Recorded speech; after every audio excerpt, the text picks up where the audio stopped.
And we're on.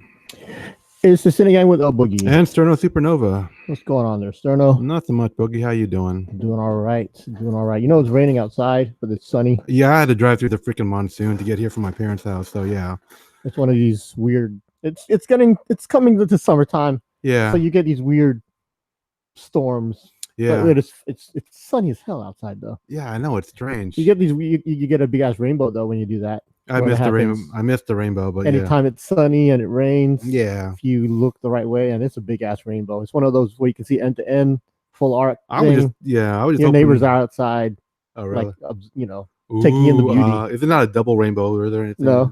Okay. But yeah, I was driving when it was just like you could barely see in front of you and the road and all that. So I was more worried about not crashing and dying. So that's pretty much it for me. You're not the kind that stops and pulls over. No, I mean, if it was bad enough, but it wasn't that bad. It wasn't bad enough for me to do that. It was just, you just drive slower and you be more careful. You give more space so you don't run into the person in front of you. No, it wasn't that hard, but I understand when some people can't deal with it. That's fine. And I'd rather they were off the road anyway. if they're not gonna be able to deal with it and probably go way slower than they need to. Yeah. Yep. It's crazy. Yeah. I was thinking too, though, because we were outside yesterday at an event. Yeah. So between yesterday and today. Yesterday, I almost died of like heat exhaustion. I mean, heat stroke, whatever you call it. I had one of those. I couldn't take it. Now it's like you said, a monsoon. I don't know. Would you have rather been out there in the rain or in the heat? I guess the heat. Yeah, it was like 80 degrees. I don't know. It was 82. It was a lot. It hit me hard. I think with the alcohol and the heat. It was 82 degrees. I know it wasn't that. I don't know why, but it hit me a lot harder than I expected to. I've been out in hotter weather than that. It's just, and plus the alcohol. I didn't drink enough water. That was another mistake. So, I mean, 82 degrees is hot, but yeah, I know. I can handle 82 degrees. I spent the last like 3 weeks outside. I've been outside like nonstop. Oh, that's true. So, and you were at, I mean, for people who don't know, you were at Something in the Water. Something in the Water is a festival, a music festival, the first of its kind, or the first of its name. It sounds like a. Well, I know what you mean. No, because you have different kinds of festivals. You got Coachella, you got Lollapalooza Festival, you got Bonnaroo. They're all different. And Something in the Water is another festival, and it's different. Okay, I don't know the other ones honestly. What's them? I know the names. I just never been to any of them. What makes Something in the Water different? One thing, it's on the beach. I don't. Okay. It's strictly on the beach, which is awesome because you got the beach right there. It was sunny and it was awesome. I'll admit though, I hate walking through sand, but 3 days straight I'm walking through sand. By the end of it, I got thighs like a boxer. It's like training or something. Yeah. We had 35,000 people out there. 35,000 people got asses like they,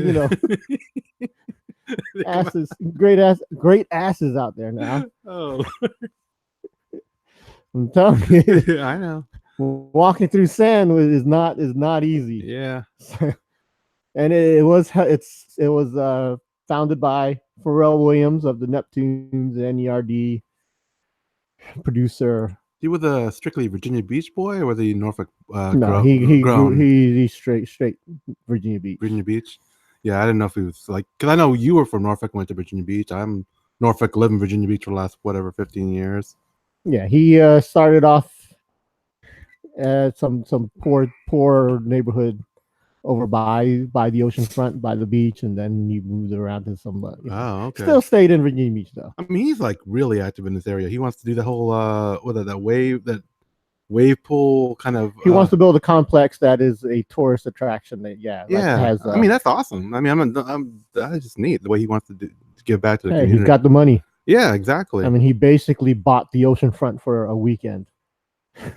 And he strictly did. Yeah, and we were talking about it yesterday too. It's like, this area says you're not supposed to do Airbnb, but like there's laws against, there's ways you have to, the things you have to follow to do Airbnb is just really stringent, that nobody really is allowed to do it. Right. but the fact that he asked for people to do Airbnb for a festival because all the hotel rooms were booked up, the city basically turned their heads. Yeah, turned a blind eye to the whole thing. That's cool. I mean, not turning the blind eye part, but the fact that he can do that kind of stuff. I don't know.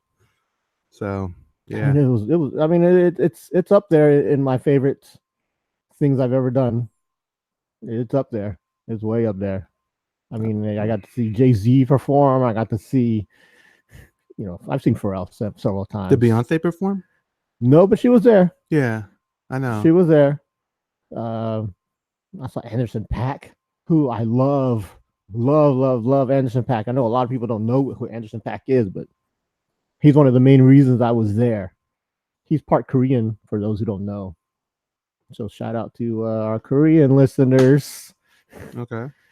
Hayang Sayao. I don't know if I said that right. I have no idea what you're trying to say. I'm saying what's up to my Korean listeners. All I know is Hanadul said net whatever.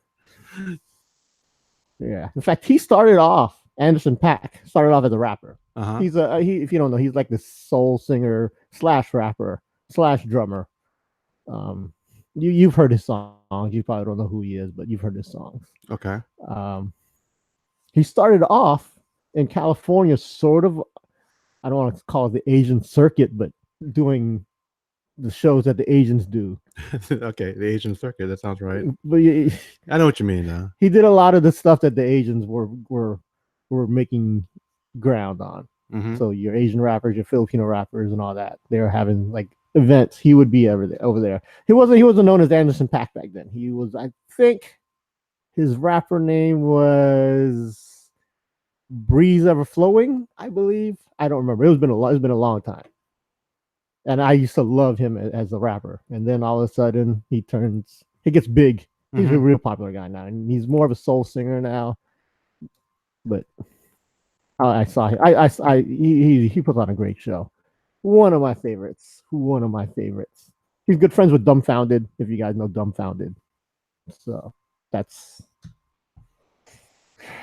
yeah, I got to see him. I got to see Pusha T, who I've seen lots of times.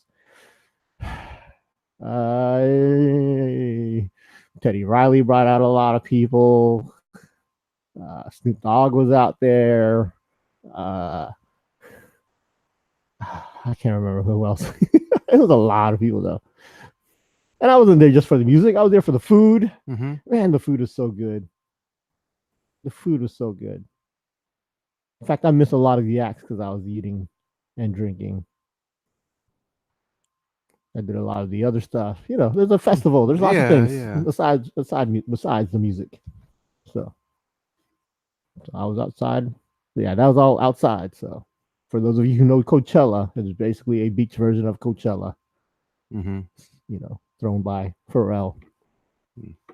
And the cool thing is, I've been trying to go to Bonnaroo for years, which is in Tennessee. And there's also another one, I believe, in Delaware or Baltimore, called Firefly Festival, not to be confused with Fire Festival, the Firefly Festival. Okay. And I've been trying to go to those, but those are things we had to travel to and plan and arrange, and I want to bring people with me, and none of my friends are fun, so they don't want to go. It's a hassle. Yeah, I get it. So to finally have something like that in Virginia Beach in close proximity to us was a blessing.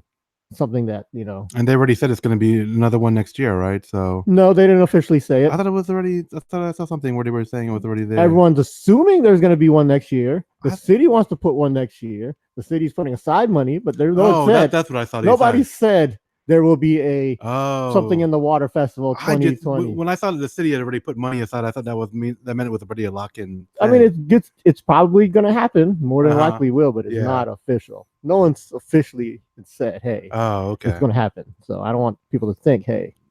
Yeah, okay. I mean, everyone's already planning for next year. I'm planning for next year. Right, but it's not a definite thing yet.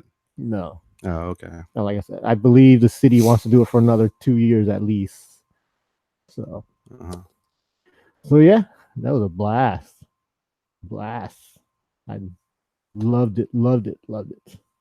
And then that is it's just, It is. It's the kind of thing that like it's like catered to me, to l-boogy. It is the kind of thing that says, "Hey, I want to do everything l-boogy wants. I want to give him, I want to give him food. I want to give him good food. I want to give him the beach. I want him to, to have the, I want to give him hot girls in bikinis for 3 straight days, and I want to give him, the rap music and the other kind of music I listen to, Janae Aiko and Janelle Monáe and all that." It was l-boogy festival. Is there anybody you missed that you really wish you didn't miss? I mean, you said you were eating, didn't miss a couple people. Oh, there was a lot of people. I didn't really watch. What's her name? I mean, you're not going to know any of these people. I probably not. I'm not expecting to, because it's catered to l-boogy. It's not. It'd be really boring if it was catered to me. So, I mean, there are things catered to you though, but you don't go to them. Nope.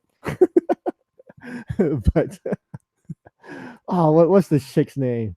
I mean, I can't believe I just forgot. But yeah, there were some people. I mean, Charlie Wilson, I didn't really watch that much because I was in line for stuff. Mm-hmm. Mac DeMarco, who's this white, singer. Mm-hmm. In fact, you would probably like Mac DeMarco.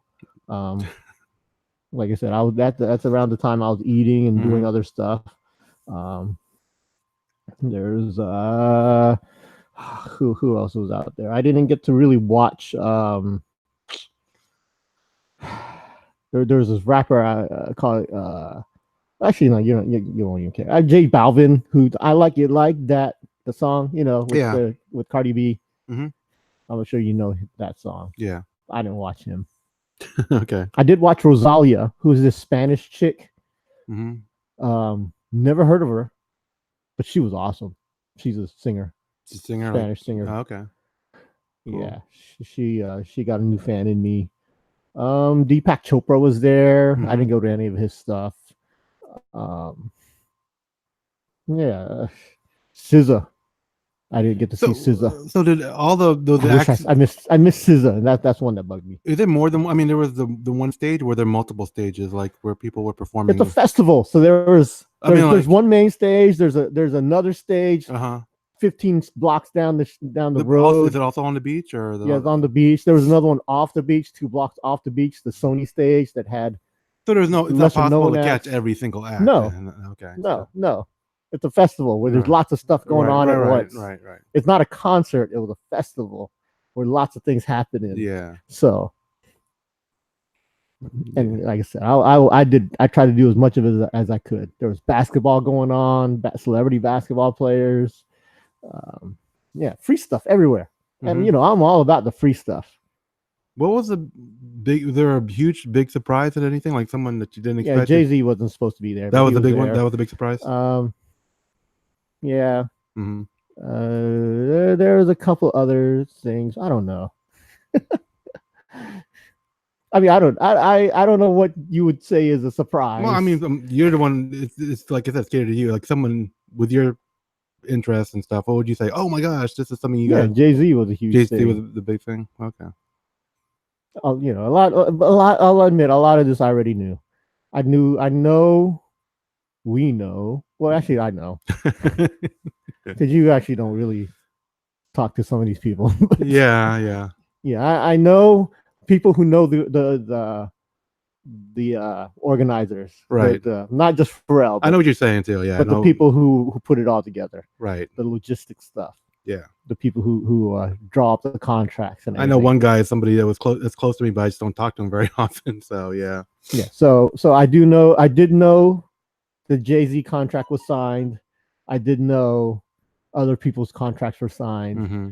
So I was not surprised by anything, and other than how the festival went, but yeah, I had a little inside knowledge. Yeah. Okay. Yeah, and I tried to tell people, I'm like, yo, you need to come because this person might be there. I would tell people, and a lot of them were like, I don't know. Right. And now all of a sudden, everyone was like, yo, let me get up with you next year. Let me do it with you next year. Let me know, what you're doing and get me tickets next year. I'm like, yo, you on your own. so many people wanted to go to it next year. It was so hard to get into it this year. Right. And it's going to be 10 times harder next year. Mm-hmm. So that's cool. Yeah, I did that. Over a couple weeks ago. So yeah. Is there anything big that you plan on or want to do like that, Sterno, or want to go to? No, nothing big. I mean, the next thing I have doing is the Tidewater Comic Con, and that's not a big event. It's just a nice little thing that we do. I mean, there's some other. I eventually want to go to New York Comic Con, but I don't know if it'll be this year, next year. Or do it this year. What date is it this year? October 2nd. Oh shit! Really? 3rd, 4th, 5th. Oh man. Okay, but actually, all right. Did you already buy your tickets? Really? Yes, I did, because I am a previous goer. I've gone to it before, so I get pre-sale. Right. And pre-sale, I'm allowed to buy it before the general public. So I bought it. Now, if you had signed up for the emails like I told you years ago, and you know this, I told you sign up for the email, so when you do decide to go, you can go when I go, or I can get you tickets when I buy tickets. Right. So if you sign up when I buy tickets, I can put your email down and says, "Oh, Sterno's part of, he's already registered.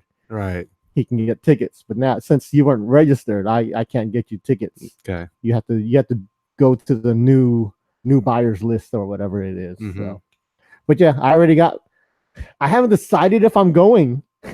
Wait, you bought tickets? Yes, I had to buy, because you have to buy the tickets. Right. If later on I do decide, like, yeah, you know what, I'm gonna go. I'm SOL. I gotta buy a secondary market and jack prices and everything. Right. I also got a hotel room already. Mm-hmm. So basically, it's easier for me to offload the tickets and cancel the hotel room than it is for me later on to decide, yes, I want to go. Right. And have to buy everything after everything's sold out. So yeah, I already did that. I don't know who's going to New York Comic Con or anything, but it's like it's a big deal. It's so much happens over there that I love it every year. Mm-hmm. I didn't go last year for the first year in several years, and I'm, like I said, I'm still not sure about this year, but I did buy tickets just in case I want to go. Okay. And like I said, it's the first week of October, and it's another world. I know San Diego Comic Con's coming up, but that's a little harder for us to get to, because we're 3,000 miles away. New York is a train ride for me. Right. You didn't. Or the last time I went, me and Brother Butterfly, we drove it, which I hated doing, but he wanted to do that. So I was gonna say, if you go this year, you're taking the train. I love the train because I don't do anything. You just sit on the train. There's no driving involved. I hate driving. I mean, especially in New York. Right. Can't stand driving in New York. I mean, people. I don't mind driving in traffic. I don't mind driving in places I don't know. But I hate driving in New York because it's such a different. It's only for the best of the best drivers out there. You gotta be on your toes. You gotta know everything. Mm-hmm. You gotta know the unknown rules of the road. Outside of just the rules of the road. You gotta understand when to speed through the red light, or when to stop for people, or when to let the people go. Stuff like that. And the proper way to cut people off, because you have to cut people off to get certain places. And people understand that over there. People are going to cut you off. You just got to do it the correct way. It's a different mentality over there. And if you don't know what you're doing, you're an asshole. Right. And I hate it. Hate it. I've done it lots of times. I remember you told me about it. I've done it lots of times. Basically, you start that with, I hate driving in New York every time you mention it. Yeah, so. And I could do it, but I hate it. Right. And New York is such an easy city to get around with without having to drive anyways. Mm-hmm. So it's just getting from Virginia Beach to New York. Either drive for 6 hours, take the bus, or take a train. We've done the bus. That's another experience, but hey, Chinatown bus is like $20 from Virginia Beach to New York City. But yeah, it's those Chinatown buses, these Chinese drivers. I don't know what what their agenda is. Well, they are crazy. They are crazy. I don't mind taking them because, like I said, when I'm on a bus, I don't have to do anything. But right, they are swerving back and forth. They're on their own set of rules also. They're on their own set of rules. Okay. I don't mind. I know a lot of people don't like the Chinatown buses that leave from Virginia Beach because they're crazy. they may be cutting some Everybody off. No, not just that. I'm just saying there's some corners they cut. Yeah, they're cutting corners. Some rules and regulations that they might be pushing. Oh Lord.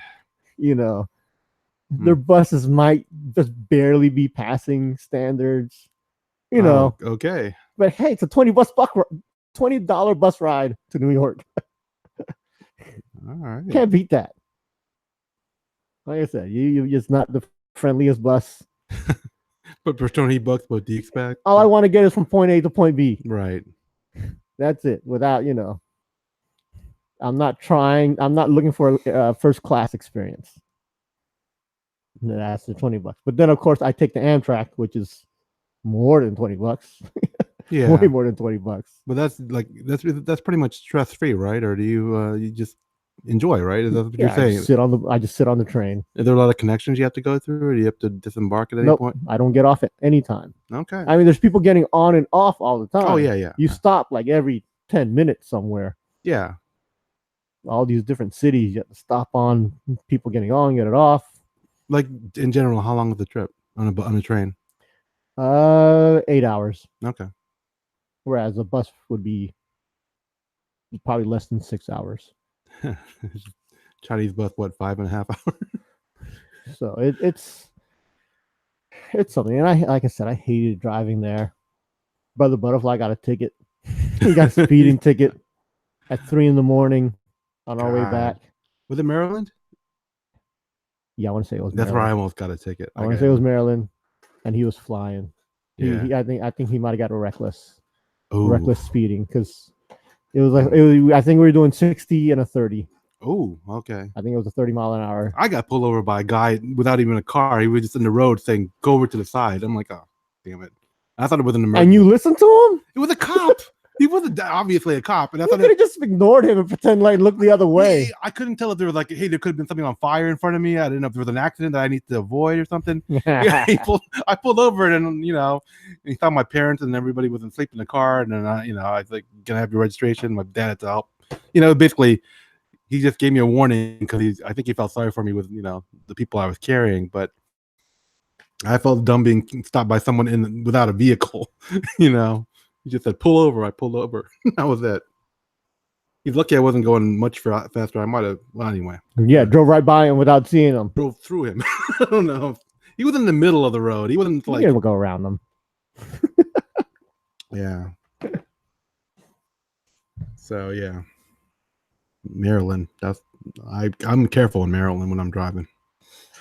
But yeah, New York Comic Con New York City alone, just to go to New York City, I love. That's one of my favorite cities in the world. Is New York City. So much. So much happening, and I got my favorite spots now. I've gone there enough times to have my spots where I need to go. I love hitting, Koreatown and getting my binsu and stuff over there, and I like my little touristy spots. I need to get my chicken and rice, and I get my fried chicken sandwich from Momofuku. Where's that place you almost ran into Vanessa Hudgens at? That's a donut spot called Dough Donuts. Yeah, I remember you telling me the story. I couldn't remember the name of the place. She was performing on Broadway. Her show Gia was on the street next to my hotel room. And one morning I got donuts. Wait, is that the movie that Angelina Jolie did? No. Oh, okay. It's a Broadway show. Yeah. So, yeah, she was performing next to my hotel room. One morning I go and get donuts. Big ass donuts, delicious donuts. Mm-hmm. Yeah, the donut shop is part of a chain, a bunch of restaurants that are in the hotel, like a food hall in my hotel.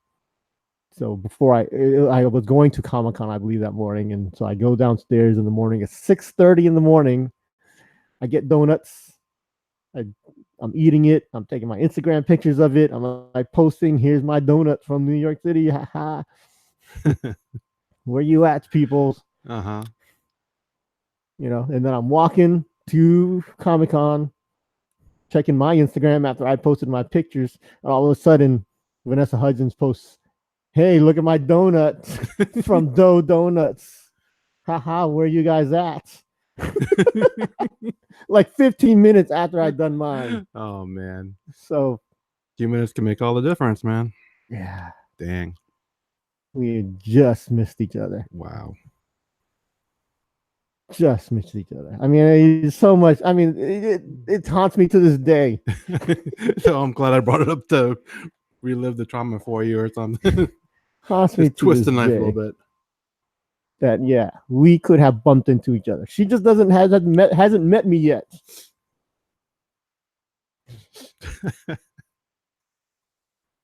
Yeah, there's so many stuff like that's happened to me in my little, on my little trips to New York. Ran into a free Alicia Keys concert. Just having to come upon that. I mean, so many things. Oh. Yeah, and outside of the Comic-Con stuff, and then when I'm in Comic-Con, yeah, so many stories about that. So many things going on. Me and Jim Lee are best friends now because of Comic-Con, and you know this. Uh-huh. The premier Asian in comics, I believe. Who do you think would be higher? Who will you? I don't know. I mean, there's up and comers, but he's Jim Lee is maybe one of the top guys. No, I'm just saying, comics. Yeah, he's the top. I'm saying there's up and comers, but no one at the level of Jim Lee. Yeah, it's hard to say any person in general is higher than Jim Lee. There's maybe a few. Yeah. I mean, now that Stan Lee's gone, Jim Lee is up there. I mean, you can. Well, no, Jim Lee's not going to be able to be. Who's higher than Jim Lee in the world of comics? I mean, you could say. See, there are people up there with him, but who would you say is higher than him? Some of the old school people, I don't even know if they're still doing stuff. Yeah, anymore. Exactly. They're not on that level anymore. Yeah. I mean, yeah, I could say people like a Todd McFarlane, who's not even, I don't put him up there, but Walt Simonson. Yeah, Walt Simonson, Dan Didio, George Perez. Yeah, you can put all these names out there. But see, Jim Lee, he still had his own company, then came back to DC, pretty much took over. He's basically running DC now. Yeah, and he was the guy that almost everybody's copied his style. Because for a while, everybody's like trying to be Jim Lee, and I'm like, okay, that's obviously a Jim Lee's clone, style. Yeah, I don't. There isn't. I don't think there's anybody like. I mean, on the Marvel side, what's his name's on top? I just completely forgot his name. What does he do? The guy who runs Marvel. Shoot, I just blanked on it too. But I'm trying to say Asians in general. Oh yeah. Easily, Jim Lee is the top Asian in comics. Yeah. I would say. I would say. I mean, there's a lot of artists out there, but yeah, well, you're not talking about Quesada. He's way gone. Joe Quesada. Yeah, he's a big dude. Isn't he DC now or no? I don't know. I think he jumped over. I don't know. Yeah, I don't keep up with it as much as I used to. So yeah. So your good friend Jim Lee, if you see him in New York Comic-Con, I see him all the time.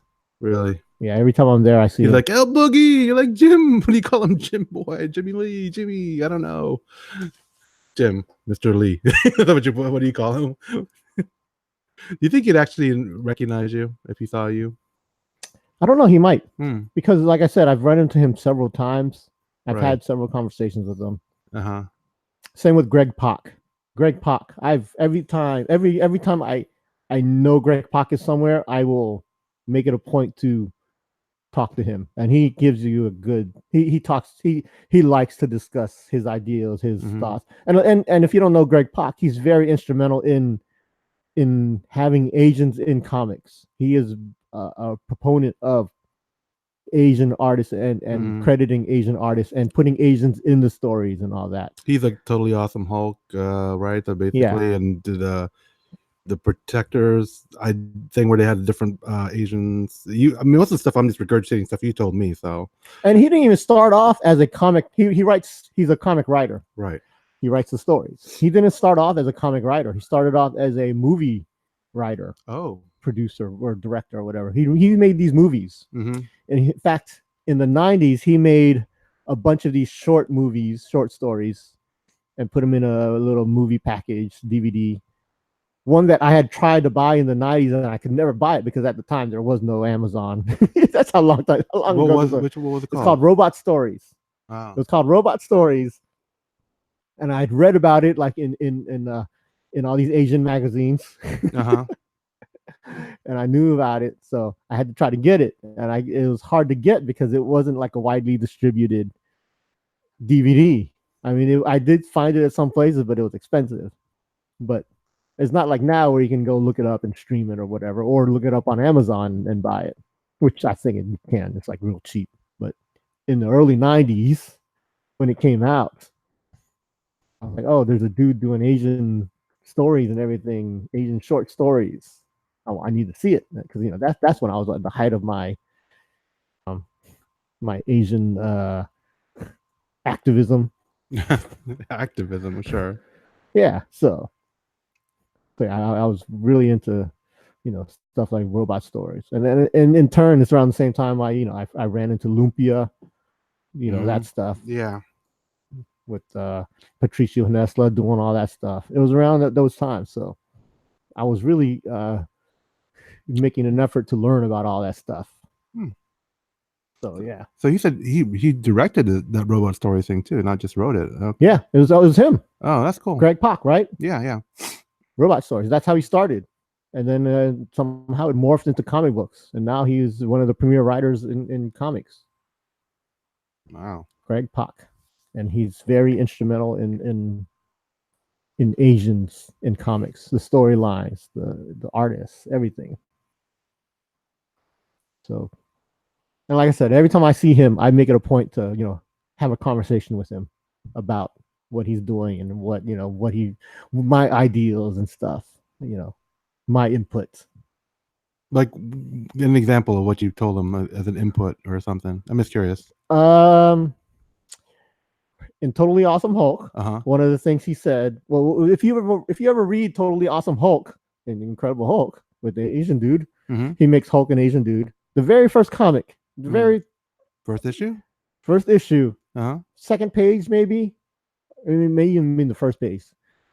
There's an Asian dude on the beach in Virginia Beach, and yeah, basically something happens in Virginia Beach, and yeah.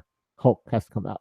Right. So I talked to him about, Asian. I was like, why did you pick Virginia Beach? And he said it was either Myrtle Beach or Virginia Beach, and he just randomly picked Virginia Beach. Oh. Okay. So I talked to him about, putting, I don't know if he's ever done this, but focusing on the cities with heavy Asian populations. That would be cool. I said, did you do that because there's a heavy Filipino populations in Virginia Beach? And he's like, not really. It was random. He was either going to be Myrtle Beach or Virginia Beach, and I don't think there's a huge Asian population in Myrtle Beach, like there isn't there, and like there is in Virginia Beach. And so I talked to him about let's focus on the cities that have these pockets of Asians around the country. I mean, Chicago has a good concentration, and of course California, but then you have all these other things like in the South, like in New Orleans, there's a big pocket of Asians, and DC. I talked to him about let's So by him accidentally giving Virginia Beach spotlight, I said let's. I didn't say let's. I said I know. It's like you sounded pretty. I don't know how to put it, but yeah, like okay. I was just suggesting it would be nice if you more like that kind of thing. Yeah, stuff. I was like, yeah, that's cool that you did Virginia Beach. Like why don't we? There's other cities too, and maybe it'd be cool if you can focus on those cities, because the pride I got when I saw he put Virginia Beach in his comic, right? It was something else. So I'm like, give someone else that same pride. And then there's other things about the Filipino stuff. I asked him, why he couldn't just throw in a Filipino character or a Chinese character into something he's working on, like a Captain America or anything that he's working on, right? Not just something, just if you're gonna put in a character, why don't you just randomly put an Asian character? And he talked about how hard it is just to do that. You know how stringent they are. Really? Yeah, because they are picky. The comic companies are really, really, really strict about every single person that is in a comic. But white people are okay? Yeah. Okay. Yeah, because if you were to put like an Asian person, like just a random Asian person somewhere with with sitting down having dinner, you know what I'm saying? Like, yeah, they have to they have to go through a lot. Basically, I mean, I get it. They don't want to have a stereotypical person in there, like, or something. Yeah, but I mean, like you said, it's sort of like in Spider-Man the movie. Yeah, with the new Spider-Man movies, Homecoming and the Holland Far version. From Home. Yeah, how you have the Filipino friend. Right. You know, it's like he doesn't need to be Asian or anything. Right. He's just a friend who just happens to be Asian. Yeah. So I said, I wanted him to do more of that in the comics, but even in the movies, when you have an Asian character like that guy, there is a lot that happens behind the scenes to get an Asian guy in there. Okay. I mean, it's more than I know about, but yeah, he did talk about that. Yeah, I mean, I couldn't just say, hey, why don't you put more Asians in? Because obviously that's what he's doing. Yeah. It'd be good if you put Asians in the comic books. Like, duh. Yeah. Yeah, and I mentioned, Filipino folklore, stuff like that. How long was your conversation? This is over 5 years of conversation. Okay, I was gonna say, like, every year. I mean, maybe we'll talk for maybe 10 minutes. Okay. Yeah. Like, wow. There's not just one conversation. Yeah. This is over years. And that's why I say, if I see Greg Pak, maybe he recognizes me, because we do talk every year about a lot of this stuff. I go to his panels and, I support him. Okay. Because of what he does. He's doing what I think more people should be doing in businesses, not just the comic industry, but he is a figurehead who can make change, and he is making change. So, and he's putting attention on Asian issues and all that. So, yep. And that's one of the reasons I do go to New York every year, is to meet people like him, or to meet people like Epic Studios out of the Philippines, and people like Bobby Rubio, who is have they been Epic Studios? Been there like for the last? They've been there. They haven't been there every year. They've been there a couple years. They don't go every year because they have to travel from the Philippines, which is different. Right. But then, yeah, like I said, there's other people out there who are like on the way up. Asian guys. Like I told you this. I try to meet every single. If I know they're Filipino and they're in Artist Alley or whatever, I will make an effort to try to say hi and meet them. Okay. Because, like I said, there's so many people. Like I said, Bobby Rubio, who's an up and coming dude. He worked for Pixar, did comics. Now he's on the verge of blowing up, I think. He's got the new Pixar. He's the one that's doing the Pixar short movie with the Asian Pixar short movie. Yeah. Is it Filipino? I believe it is. Yeah, sounds right. He's out of San Diego. But yeah, when that comes out, he's gonna blow up big time. So it's like those people. I like to meet them. Right. Yeah, especially while they're still attainable, before they get to Jim Lee status. Well, you're friends with Jim Lee, so it doesn't really. You know how hard it is to meet up with Jim Lee, though. I can imagine how hard it is to accidentally bump into the man. Oops! So there you are, Mr. Lee. How you doing? I had to stalk him on Twitter and Instagram, his Periscope. It sounds a little creepy now, but okay, sure. Yeah, I mean, he has a schedule. He needs to be at certain places at certain times, and I'll admit, one time I did just randomly bump into him. So that was cool. But yeah. And it's not like he's walking around and no one recognizes him. Yeah. Once one person recognizes him. Didn't you tell me that was it you and someone else like mentioned hey, it's Stan Lee, or you started asking Stan Lee for me and Brother Butterfly. Yeah, that's right. No, we didn't mention Stan Lee. We were. This was actually a long time ago. This was 10 years ago. Our first time at New York Comic Con, 2008 or 2009. And it's New York Comic Con at that time was big, but nowhere near where it is now. It was huge though, but it was not nowhere near what it is now. So we are walking around. We go to the Marvel section. And if you've ever been to a Comic Con with Marvel, San Diego Comic Con, New York, whatever, their section's always huge. Like it's like a whole house. I mean, it's like so big. The area is so big. At the time when we went in 2008 or 9, it wasn't as big. And we were looking at all the Marvel stuff, all the displays, looking at figurines. He was looking at toys. He was taking pictures of like new figurines coming out. And I didn't really care. Right. So I'm just waiting for him. And I'm turning around, and all of a sudden, Stan Lee is just walking into the Marvel area. Like, I mean, there's like 2 or 3 people with him who are like, you know, saying, hey, it's Stan Lee, signing my autograph, whatever. 2 or 3 people. And then when he gets to the Marvel area, more and more, and we're standing there. There's only like maybe 15 people in the Marvel area at the time. Right. And I'm tapping Brother Butterfly. I'm like, hey, you know, I'm hitting him like, yo, stop taking pictures, turn around. Because there's an old man walking to us, and I think it is. And he was really walking right to us, like straight line to us. But as soon as he hits the Marvel area, more people start surrounding him and starting asking him for autographs and stuff. Right. And next to us there's a table, empty table with the chair. It's for other things, but because he was starting to get mobbed, he just sat down and started signing autographs for people right there. Okay. But yeah, we were standing like 3 feet away from him, and we were just in awe of the man. That's cool. We're like, whoa, he's right there. Like right in front of us, Stan Lee. But then, yeah, within a minute, it got like 100 people over there crowding the table and security and everything. Right. And basically, we got pushed to the back. And it was something else. I later on, I did get to meet him before he passed, but that's cool. That's one of the things I loved.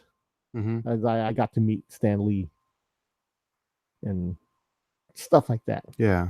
That's the kind of stuff I can't do here in Virginia Beach. Right. We don't have the draw. Yeah. Until like something in the water came, which is, you know, like something like that doesn't happen in Virginia Beach, and it did. So now in my other world, my comic world, I got to go to New York because, yeah, I got to meet Stan Lee. I got to meet Ralph Macchio and C. Thomas Howell. This is way before the Cobra Kai stuff came out, right? The Ralph Macchio. I can't remember you telling me about it, but I met Ralph Macchio a year before Cobra Kai came out. Okay. He might have already done it, but it wasn't out yet. Okay. But yeah, I met Ralph Macchio. He wasn't promoting Karate Kid, but I only cared about Karate Kid. Right. What was he promoting? It's like the 30th anniversary of The Outsiders, the movie. Oh, okay. Which I loved. Yeah. I'm a big Outsiders fan. I've read the book like 3 times by S.E. Hinton. And I've seen the movie several times. Stay gold, Pony Boy, as I always say that. And a lot of people don't know what I'm saying when I say stay gold. Every now and then I'll randomly tell people, stay gold.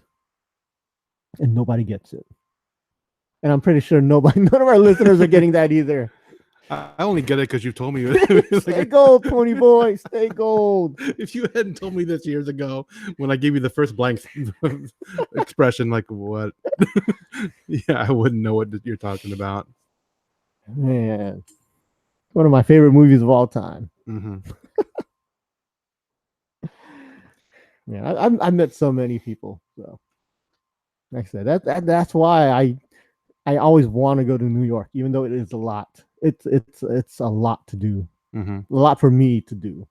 I mean, like, as in logistic wise, you know, taking off from work and traveling, but once you're there, it's worth it. Yeah. Okay. So yeah, I got my ticket and hotel booked, But like I said, I still have to decide if I'm actually going to do it. Now, if you do it, I'm 100% going. Yeah. I'm definite. If any of my friends go say, "Yo, I want to do New York this year," I'm game, and everyone knows that. Right. Everyone knows if they want to go to New York Comic Con. You've told me this before. I know. I'm down anytime. Even if I said no, I'm not going this year. If someone says, "Well, I want to go," I'm like, "Yo, everything." I drop everything. Yeah. In fact, the last 2 years ago when Brother Butterfly wanted to go, I told you I know you were like, I was already set on not going. Like, I'm not going this year. Oh, and then he asked, like, when's New York Comic Con? Like, how do we get tickets? I'm like, yo, I got you. He did the email thing when I told him to do the email thing, right. So he was already set. Right. So yeah. But like I said, the fact that I did something in the water this time, to me, that felt like a big deal. That was like my experience of the year, that I don't need to do New York Comic Con. But then, like I said, I bought the tickets just in case I want to go. Mm-hmm. So you still haven't seen Hamilton, New York, right? You still have that. I haven't seen it in New York. No. I have. I know. I went with you when you saw it in DC. Yeah, we saw it in DC, and we will see it when it comes to our area in December. I mean, do we even know how we're gonna do that? I mean, like, it's gonna happen. I know. I have faith, but I just like, man, there's like people that are like, you know what I'm saying? We know this. I know. It's not like it's locked. We'll have to just find a way, right? Basically, is what we're saying. Yes. Okay. Yes, it's gonna get done. Okay. We are going to see Hamilton when the traveling Broadway show comes to our area. But I would like to see it in New York, because it's one thing. It's New York. Right. Every year when I go to New York, I try to see it, and it's hard for me to get tickets. But it should be easier now, because it has been a while, like so many years. Have you tried to do that thing where they did that thing with like a lottery or something? Yeah, I do the lottery every year. Every time I'm in New York, I do the lottery for Hamilton. Right. So I know it's just weird, because I feel strange when people ask me about Hamilton. Like, is it worth it? I'm like, well, hell yeah, it's worth it. I almost said a cuss word. So yeah, it's worth it. And I feel like I don't really get that excited about stuff. We've had this discussion before, but I'm like, yes, it's worth it. Go. Yeah, and the fact that Mark Delacruz is in Hamilton in New York, he's a Filipino Broadway actor. In fact, I could go on about Mark Delacruz. He wasn't even growing up he wasn't raised to be a Broadway star, but he was the first Filipino to play Hamilton on Broadway, which is a big deal. But he grew up not planning to be a Broadway star. He grew up he was in sports. He was I forgot what he was in school for, but he went to college. And you know how he got involved in the world of the art world, the theater world? No. Is when he was in college. I believe he went to University of Washington. Okay. When he was growing up, he didn't have many Filipino friends or community or whatever. He knew some, but he didn't have a big Filipino community around him. When he went to the University of Washington, though, I want to say it's the University of Washington. When he went to college, he found a bunch of Filipino friends. He joined FASA, Filipino-American Student Association of the college he was at. I want to say it was Washington. So was it called FASA? Yes, it was called FASA. Oh, okay. He says he joined FASA, and he did like dances and everything, and he got good at it. And he actually had to do it, like take a dance class in school, and he was good at that. And basically, and you know, through his FASA and doing plays and all that, he got into the theater world in Seattle, I want to say. Wow. Which has a large Asian community also. Right. So he went up in that world, and all this, you know, then he just got bigger and bigger. Yeah, that just makes me smile. I don't know. It's just cool, because I mean, you know, I mean, I probably wouldn't know you if we didn't do FASA in college. So yeah, and you know, I heard this story through a podcast that he was on, a Hamilton podcast. If you want to look for it, it's called the Hamilcast. And it wasn't that long ago, but it had Mark Delacruz. There's 3 episodes of him talking about his story. Yeah, the Hamilcast. Wow. And he talks a lot about this stuff, about how, and yeah, it reminded me of me, how I did all of these shows and stuff, and how easily I could have done. I'm not gonna say I would have been on Broadway, but I know it just sounds like you're leading there. Yeah, I could see how he got on that path. Yeah, I could see how it happened for him. Yeah, if it awakens something within you, or just kind of like makes you brings an interest, I can definitely say it. Yeah, like for me, FASA was how I learned. I could be more social and be more like take a more leadership role, and I've done that in the past, and it's because of that. So, and I still like to support them. So, to me, that's just awesome that it. Yeah, and for him, it led to Broadway. Yeah. So that's cool. Really cool. Yep. So I would, if I do go to New York, I would like to see Hamilton, and I would like to see him. He might not be playing Hamilton. He could be playing guy number 5. I don't know. I don't care. Oh, you mean he is still the headliner, right? No. He only fills in every now and then. Oh, I see what you're saying. Oh, okay. Yeah, he plays different roles. He can play Philip. Yeah, because when we saw like the one in DC, there was a different King George, right? Yeah. So yeah, he does different stuff. So. Right. Yeah, Mark Dela Cruz. So I would like to.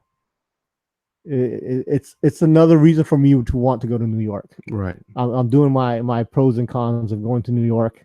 That seeing Mark Dela Cruz on Broadway in Hamilton, that's on my pro side of going to New York. Okay. All right, let's do a Tagalog word of the day. Sure, this is a part of our podcast where we educate our listeners on the Filipino language. Neither Boogie nor I are actual native speakers of Filipino or Tagalog. So if we get some aspect of the word incorrect, like its pronunciation, general usage, or some nuance of its meaning, feel free to let us know, because we value your feedback, and if you can correct us, that'd be awesome. But please keep in mind that we have said in the past, and we will continue to say, this is not a informational, educational-based podcast. So what we're doing is more of a lighthearted thing to just introduce people to a little bit of the culture, a little bit of the language. Like if someone wants to use some Filipino around you, some Tagalog around you, you know what they're talking about. Or if you decide to use it, yeah, that works too. So again, just let us know, but be nice about it, because we're sensitive. So do you have a word, Boogie? I wanted to use Kundiman, but I don't think you like that one. That's like a cool love song, but yeah, we're not gonna go with that one. All right. Let's go with I don't know. Have you ever heard of I don't know.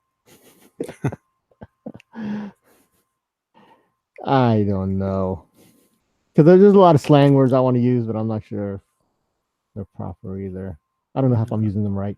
I mean, does it matter if it's slang, really, or I don't know if I'm using them right. That's what I'm saying. Yeah. Okay. That's what I'm saying. I'm not sure, because there's a lot of words that people use nowadays, and I'm not sure if I'm using it the correct way. But I don't know. I don't know.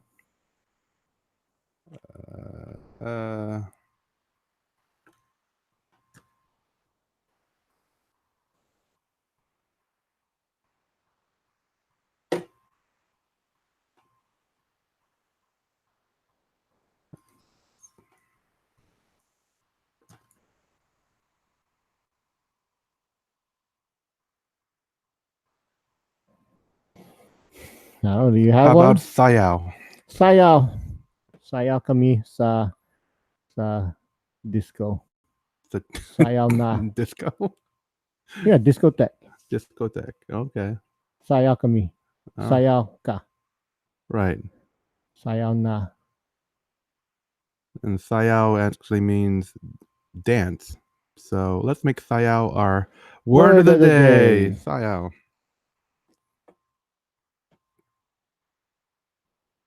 Yep. Yeah. Anything else there? No, I think I'm good.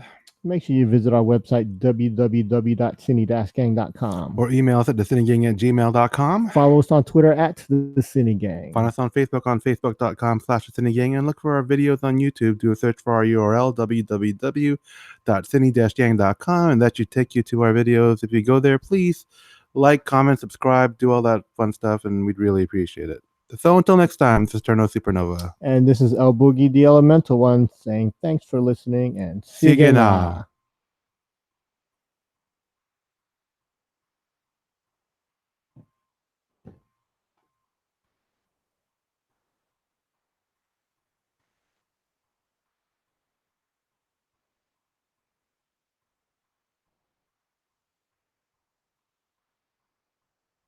I was about to say, what's today's dates?